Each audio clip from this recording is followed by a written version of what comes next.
最后呢，这个老年晚期就是一些孤零零的山峰，啊，只留下了10%、5%啊，这个代表性的就是浙江的江郎山。所以我们把它放在一起，就是流水丹霞，也不无道理啊，就是这个主要的因为啊，主要的塑造这个它是这个流水为主的，但是呢，实际上我们也不能忽略这个地下的这个运动啊，一些地壳的抬升啊，一些锻炼的活动啊，导致它留下了伤口啊，然后再加上水，再加上时间啊，所以能够塑造出这种非常壮观的这个丹霞地貌啊。这是丹霞，丹霞实际上这个跟流水丹霞啊不无道理，还有跟几种我们经常会碰到的啊，我们这个高中同学这个考试有可能会考的跟几种不一样的。第一个叫雅丹地貌，雅丹地貌呢，它往往只出现在干旱地区，它的主要的这个塑造的地呢是风。风我们知道季风往往都是定向性的，是吧？一个季节就沿着一个方向吹。你看这是甘肃的这个丹霞啊，非常壮观，整整齐齐的，都是沿着这个，所以他们叫这个千军万马啊，跟列队欢迎一样的，就是因为这个常年的这个季风是朝着这个方向来吹，然后把这些吹成了这样的一个景观啊，所以它是风势雅丹，流水丹霞啊。另外，这个我们南方也非常普遍的一个叫喀斯特。喀斯特呢，就是我们去广西旅游，这个玉林山水甲天下，是吧？一个一个山包就是这种，因为它主体呢都是这种碳酸盐、碳酸钙。碳酸钙我们知道，如果加上点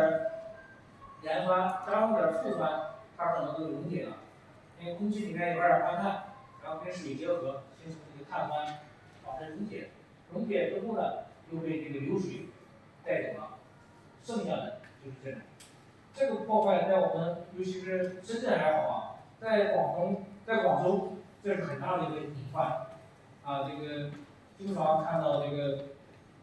地面毫无征兆的就塌陷了啊，包括有的小区这个也是，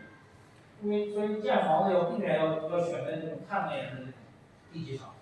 那个尽管现在还没形成溶洞啊、地下河，但是它假以时日，它很有可能所以最好的还是这种花岗岩啊、花岗岩基上。另外最后一种呢，就是这个海市，我们深圳是有这个条件的啊，这是一个澳大利亚的啊，这个叫12铜人啊，它是整整齐齐的，你看也是一个海显示出来的这个土崖啊，土崖。当然，它的这个主要的因就是来自于这个海水啊，海水的影响。好吧，今天的报告就讲到这儿，谢谢大家。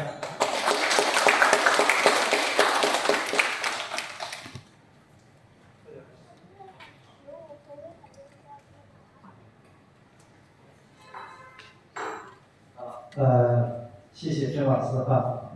我刚才听了以后非常开心，为什么？非常踏实，就我们生活的这个城市里，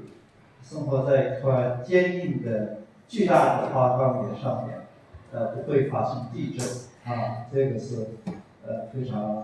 了不起的一事，因为我以前每年都去台湾。非常奇怪，我每去一次，都能碰上地震，而且都挺厉害的。有一次我和一个这个诚品书店的老总在那里聊天，我俩站在书店的站在那聊天，突然我就感觉这个房子就晃开了，我吓得就往这个桌子底下站，然后那个对话人呢站在那里纹丝不动。把我弄得很尴尬。人家说，哎，这种情况在台湾是经常发生的啊，所以不用太惊奇。非常我们深圳踏踏实实的。另外一个呢，我也比较开心，比较感觉到苍茫。就我才知道这个在地质和演化上，也是以100万年为单位的。这个相比较我们这个生命啊，真的是我们生命真的是非常短暂。我们为了延长几天的生命，是要进什么 ICU 啊？几天啊！我们养生吃这吃那，可能也就养生到100岁也就了不得了。所以我觉得放在这个时间维度上，了不起啊。我们下边给大家一点时间提问。我也特别今天介绍一个来宾啊，就是刘洪杰老师，刘洪杰主任。这位是深圳自然博物馆将来地球厅的，我们叫厅长啊。他是管理整个地球厅的策划呀，把展陈啊、讲解啊，都是未来可以找他去给大家讲解啊。